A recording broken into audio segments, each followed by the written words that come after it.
Hello everybody, I'm Andrew. And I'm Phil. And there's a new Mustang on the block. It was unveiled last week at the Detroit Auto Show. What do you think about that, Phil? I think we should discuss it while we try for the first time Mountain Dew Baja Gold. That sounds good, so stay tuned.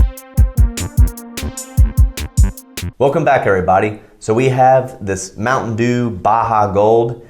It is rare in a lot of areas. Our area of Southeast Missouri happens to be super rare. I was on a family vacation at Gulf Shores, Alabama, Orange Beach area, and I saw this and I instantly thought of you, Phil. That's right. I remind you of this Baja Gold, huh?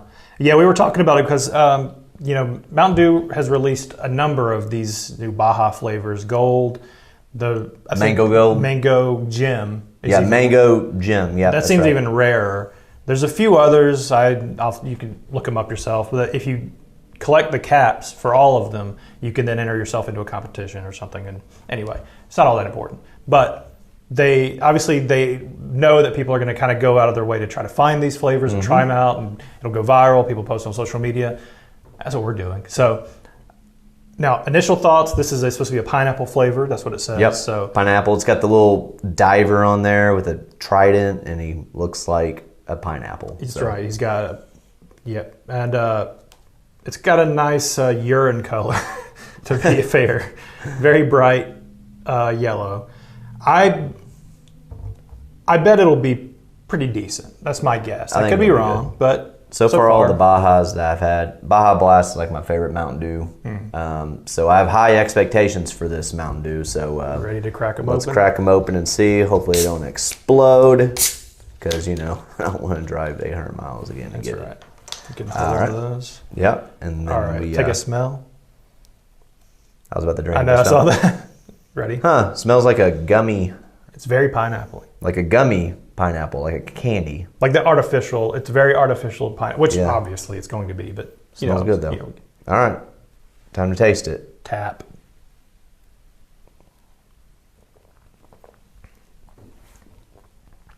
Yeah, it's pretty good. Definitely has that Baja Blast taste to it. It says with a blast of natural and artificial pineapple flavor. So I don't really know what they do. It kind of seems like on these they use the Baja Blast, the regular Baja Blast, as a kind of like a base flavor, and then they kind of add the pineapple on top of it. That's good. I like that. That's now the thing with these like other flavors of what am I trying to say? Like the Cokes we had recently and stuff like that, and these sort of all extra flavors they've been putting out. They haven't necessarily been flavors that I would go to. They wouldn't be go-tos for me. Right. They're good, but for the most part, you're going for, like you said, you're going for Baja Blast or regular Mountain Dew. It's never been one where one of their alternate flavors has like taken over the top spot of whether they're just kind of a fun thing to experiment with. Yeah, and that's fine. That's completely fine. This one's actually pretty good though. I think I would. It's got its own. I've talked about this in the past. Some of these flavors don't have they're not strong enough on their own to really take over someone's top spot of Mountain Dew. Yeah. This one has a pretty strong character of what it's going for. It does. I think I might actually, if it was there, this would be like my first pick. Like I'd be like, hey, I'm going to go in and get some Baja Gold, It's not very harsh. It's just very real good. Smooth pineapple flavor. So, you know what else is pretty smooth, Phil? What's that? This transition? Yeah. Yes. Well, I was going to say the smooth sound of the Mustang exhaust, and now there's a new Mustang on the block. Right. They unveiled it at the Detroit Auto Show. So my first car was a Mustang GT. Hopefully I can find some pictures of it so I can throw it up on the B-roll. When did you have this? So it was my first car. Okay. So I bought it in 2003, in which I was 16. No, 2002, I guess. I bought it in 2002. I was 16, So your first car was a Mustang, and mine was a 1983 Toyota Camry. Yeah. Very square gold body. So a little different there, but it matches pretty our personalities probably Right. a little bit. So mine's a 94. It was a 94 Mustang GT. You know, had the 5.0 in it.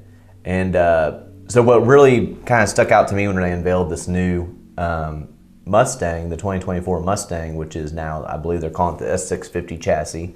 This is the 7th generation Mustang. Yep. So mine was, you know, the 94 GT, which was the SN95 chassis, is how it was designated. So now we're at the S650. So what really stood out was the fact that the GT with the 5.0 engine has 480 horsepower. Oh, wow. Which is crazy because I completely pulled the motor out of my 94 Mustang GT and really hopped it up. I did a 331 stroker in it, and then I bored out an extra 40 over, which made it a 334 stroker.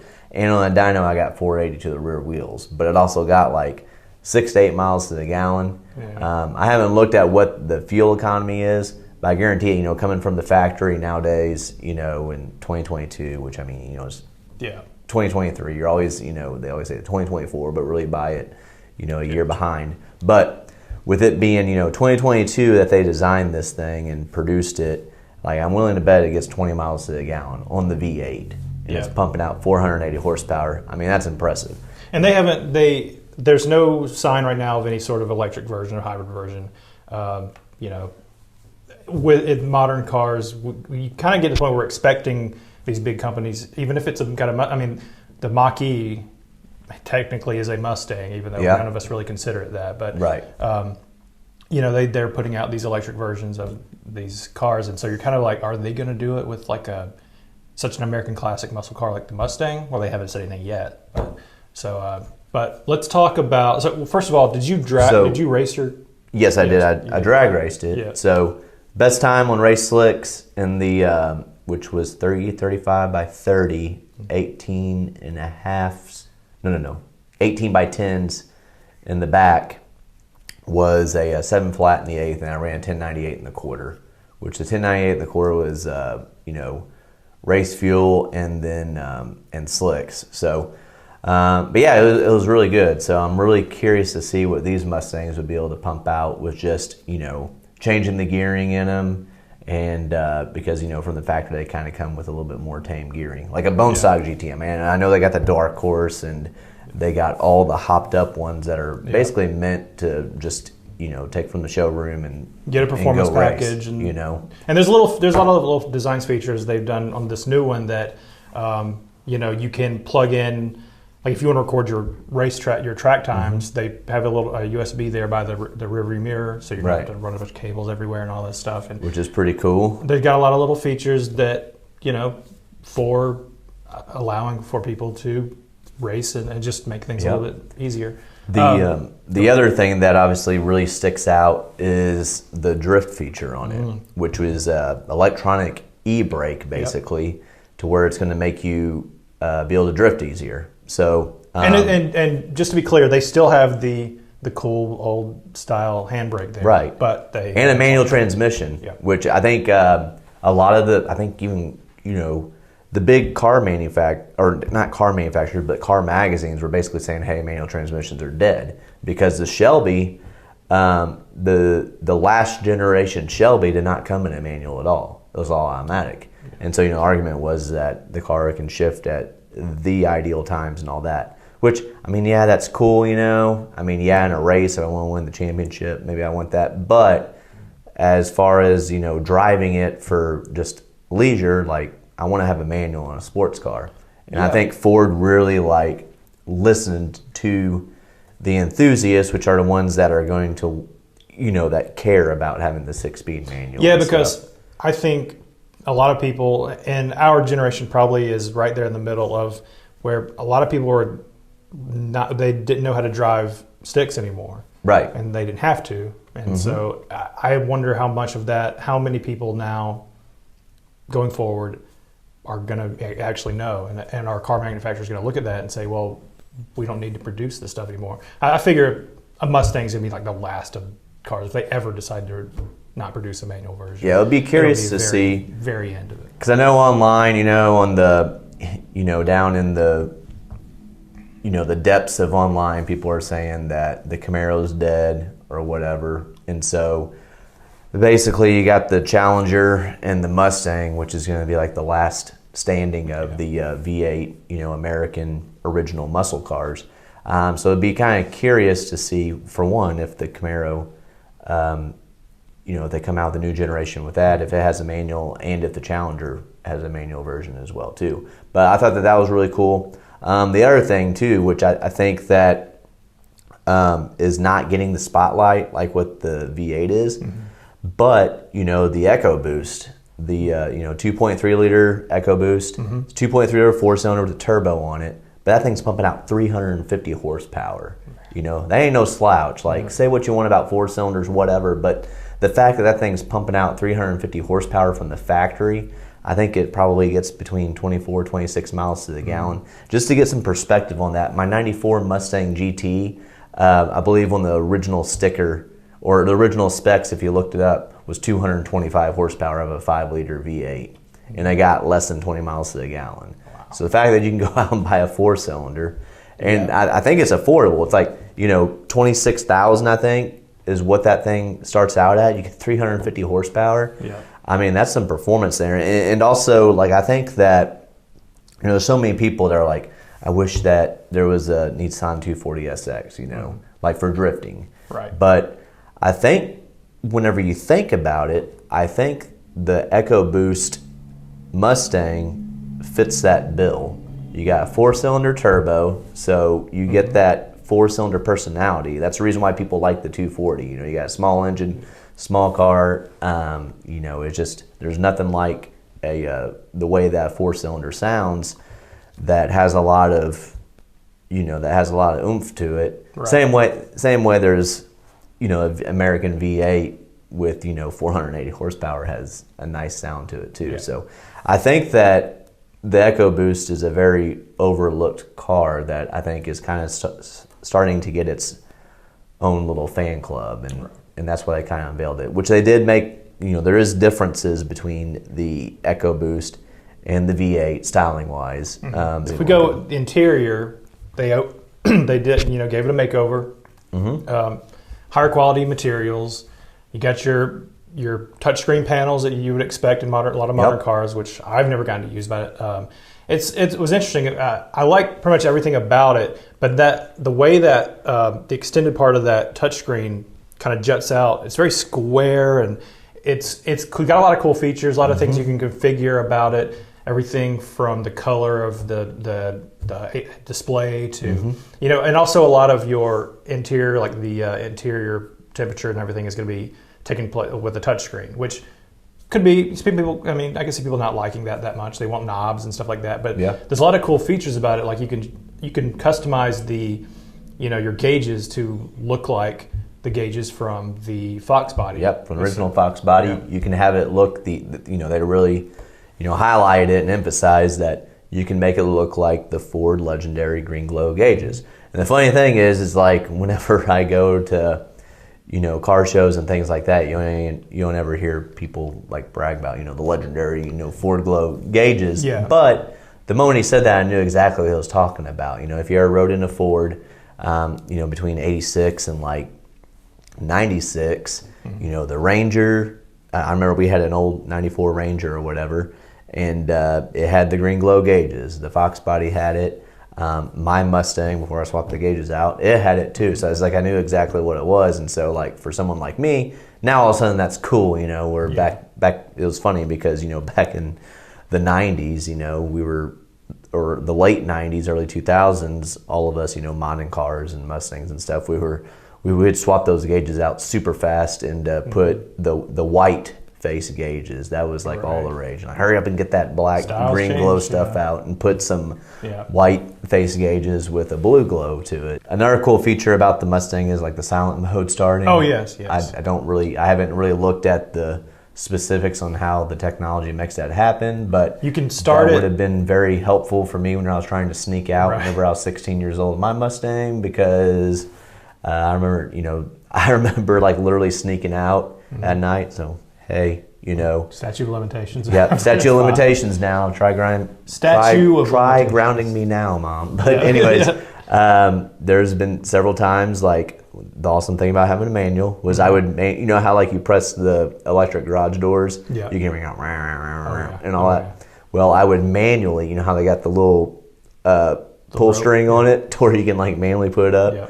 I would like manually open it up late at night after I snuck out of bed. My parents were sound asleep, and then I would make sure my Mustang was in neutral, and I'd like wheel it out, you know. Oh, yeah. And then I wheel it out, get it to.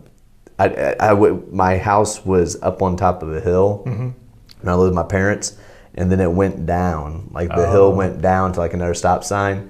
So I would like wheel the Mustang out, hurry up and jump into it, and without, you know, there's no power steering when it's off, and so I just, you know, I would strong arm that steering wheel, and then I would roll down to the bottom of the stop sign, and then I'd start it up, and then go out and then meet up with my friends and, you know, do mischievous things, you know. that you're not going to mention on Yep. here. So, but this makes it much easier. The quiet mode, you know, it'd be so much Kids easier can be sneaking to out. be able to sneak out, you know. Yep. So that's a cool feature. And a fun little thing they put on there is you can rev it from the key fob. Yeah. Which you might think is pointless, but let's face it, if you're getting a car like a Mustang, Yeah. you got to have a little playful side, and Right. You know, I want to. Yeah, it's a toy. It's just fun to do. I can only imagine what I do. You know, I was always like cruising around, you know, trying to pick up chicks in my car, you know. And imagine if I had that and be like, hey, what car is yours? Vroom, vroom, vroom, vroom. That one. Is that a Mustang? You know? Yep. So that's So a cool little gimmick that they did with that, you know, obviously probably a marketing standpoint on it, but why not throw it in there? That's the thing. I mean, you know, like teenage kids are like, I want that, you know. And so that's what we're saying. There's a lot of little features like that you can get into.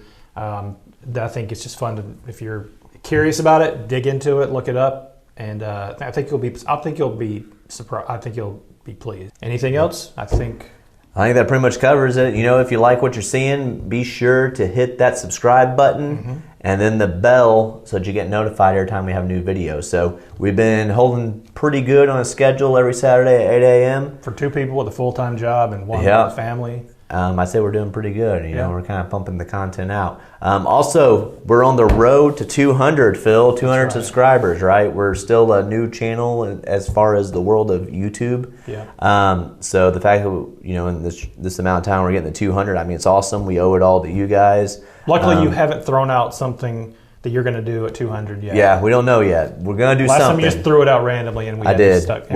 We're going to do something when we hit 200. Integrity says we have to just do whatever we say on camera. Yeah, exactly. So we might wait till the next video to do that. Or it might be a surprise. Or, well, we just started TikTok now. That's so true. Yeah. Could be on the TikTok, you know. Yeah. So make sure to follow us on the TikTok. That's right, kids. We're on the TikTok, and we're going to ruin it for you. Yeah, we literally said the TikTok. Oh, my gosh. But, yes, we are on TikTok. We're old enough that we can say whatever we want about social media. So, anyways, you know, share the videos, whatever. We're really trying to get to that 200 mark here soon. Hopefully, it'll be this Saturday, or after this video, it'll be this video. Hey, this is a very relevant video. It might get a bunch of eyes. It might happen. So, who else out there is combining Baja Gold and the new Ford Mustang? And you're thinking that doesn't make any sense. Why would you? That's not a theme.